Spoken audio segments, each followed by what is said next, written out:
ಹೊಟ್ಟೆಗೆ ಸಂಬಂಧಿಸಿದ ವ್ಯಾಧಿಗಳು ಮುಂದುವರೆದ ಭಾಗ.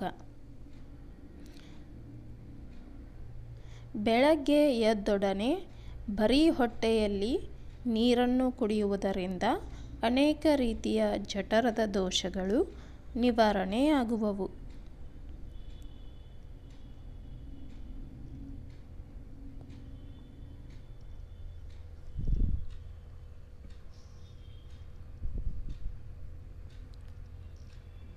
ಹೊಟ್ಟೆಯ ಮೇಲೆ ತಣ್ಣೀರಿನ ಬಟ್ಟೆಯನ್ನು ಹಾಕಿಕೊಳ್ಳುವುದರಿಂದ ಹೊಟ್ಟೆ ತೊಳೆಸುವಿಕೆ ಶೀಘ್ರವೇ ಗುಣವಾಗುವುದು.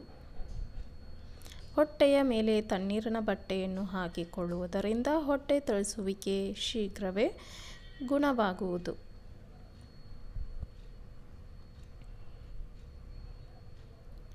ಗೋಧಿ ಹಿಟ್ಟಿನಿಂದ ಮಾಡಿದ ಚಪಾತಿಯನ್ನು ಹಲ್ಲಿನಿಂದ ನಿಧಾನವಾಗಿ ಚೆನ್ನಾಗಿ ಅಗಿದು ತಿಂದರೆ ಹೊಟ್ಟೆ ಹುಣ್ಣಾಗುವುದಿಲ್ಲ ಮತ್ತು ಶರೀರಕ್ಕೆ ಹೆಚ್ಚು ಪೌಷ್ಟಿಕಾಂಶ ದೊರೆತಂತಾಗುತ್ತದೆ.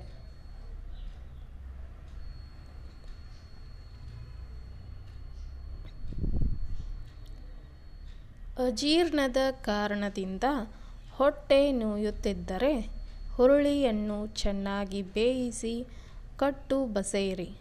ಬಿಸಿಯಾದ ಹುರುಳಿ ಕಟ್ಟಿಗೆ ಸ್ವಲ್ಪ ತುಪ್ಪ ಸೇರಿಸಿ ಎರಡಾವರ್ತಿ ಸೇವಿಸಿರಿ.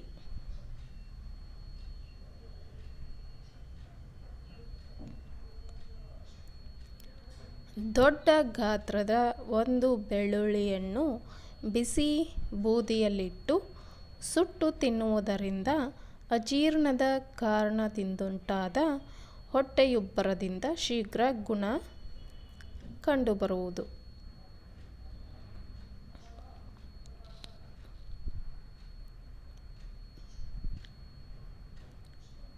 ಒಂದು ಊಟದ ಚಮಚದಷ್ಟು ಲವಂಗದ ಕಷಾಯವನ್ನು ದಿನಕ್ಕೆ 3 ಸಾರಿ ಸೇವಿಸುವುದರಿಂದ ಹೊಟ್ಟೆ ಉಬ್ಬರದಲ್ಲಿ ಗುಣ ಕಂಡುಬರುವುದು.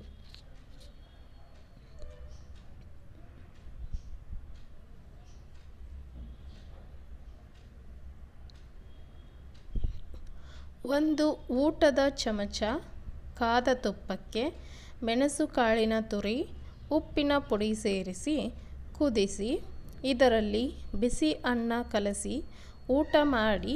ಇದರಿಂದ ಹೊಟ್ಟೆ ಉಬ್ಬರದಿಂದ ಬೇಗನೆ ಗುಣ ಕಂಡುಬರುವುದು.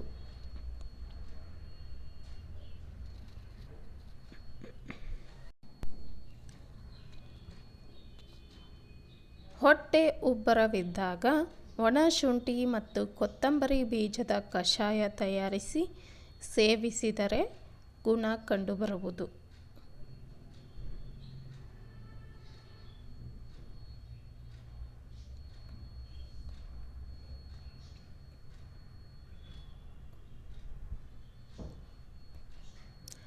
ಮಗುವಿಗೆ ಅಜೀರ್ಣದಿಂದ ಹೊಟ್ಟೆ ಉಬ್ಬರಿಸಿದ್ದರೆ ಸ್ವಲ್ಪ ಓಂ ಕಾಳನ್ನು ನೀರಿನಲ್ಲಿ ಕುದಿಸಿ ಕಷಾಯ ತಯಾರಿಸಿ 1 ಟೀ ಚಮಚ ಕಷಾಯಕ್ಕೆ 1 ಚಿಟಿಕೆ ಅಡುಗೆ ಸೋಡಾ ಸೇರಿಸಿ ಮಗುವಿಗೆ ಕುಡಿಸಿ ಹೊಟ್ಟೆ ಉಬ್ಬರವಿಳಿದು ಮಗು ಹರ್ಷದಿಂದಿರುವುದು.